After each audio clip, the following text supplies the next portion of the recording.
వికారాబాద్ జిల్లా కుల్కచర్ల మండల కేంద్రం కస్తూర్బా గాంధీ బాలికల వసతి గృహంలో ఇద్దరు విద్యార్థినులు ఆత్మహత్య యత్నానికి పాల్పడ్డారు. 6వ తరగతి చదువుతున్న ఇద్దరు స్టూడెంట్స్ నీళ్లలో బ్లీచింగ్ పౌడర్ కలుపుకొని తాగారు. తీవ్ర అస్వస్థతకు గురైన బాలికను చికిత్స కోసం పరిగి ప్రభుత్వ ఆసుపత్రికి తరలించారు. తమను ఇంటికి తీసుకెళ్లమని కుటుంబ సభ్యులకు చెబితే వారు నిరాకరించడంతో బ్లీచింగ్ పౌడర్ తాగినట్లు చెప్పింది స్టూడెంట్. ప్రస్తుతం బాలిక పరిస్థితి నిలకడగా ఉందన్నారు డాక్టర్లు.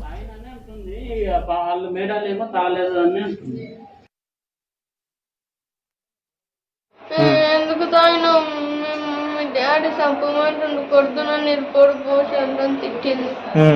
ఏం పేరు మీ వాడని పేరు? సంధ్య మేడం. సంధ్యనా? ఆమె ముందరలేదు ఆయనవా? ఆమె చెప్పా మేడం, మొన్న ముక్కులకి వెళ్ళి బ్లడ్ వస్తే కూడా నమ్మలేదు. వేరే అంకుల్ చూసి చెప్తే నమ్మింది. ఏం పేరు నీ పేరు? మధుశాన్వి. ఏ క్లాస్? 6th. ఆ బ్లీచింగ్ పౌడర్ ఎక్కడ తినకు ఎవరు ఇచ్చారు? వేరే పిల్ల పాప తెచ్చిచ్చింది తాగమని. ఆమె ఎందుకు తాగింది? ఇంకో పాప తాగిందా? వాళ్ళు పెట్టినంతనే తినాలి. ఎందుకు అడిగినంత పెట్టారా?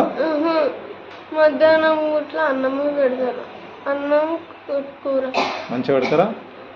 వాళ్ళు పెట్టినంతనే తినాలి. ఎక్కువ అడిగితే మేడం ఎక్కువ పెట్టొద్దు అంటది. హాస్టల్లో ఉంటామని అన్నది. ఇంటికాడ ఉంటే తిరుగుతుందని హాస్టల్ చేసాము.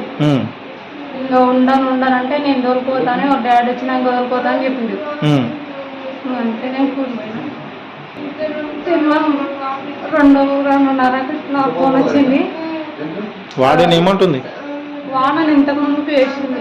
ఏమంటుంది? మీ ఆయన తాగింది ఎట్లా అమ్మా అని నన్ను తిట్టింది అడ్డగోలుగా. తిడితే ఆటో వచ్చింది పోతా అంటే పెద్దమ్మ తోలికి అని నేను చెప్పిన.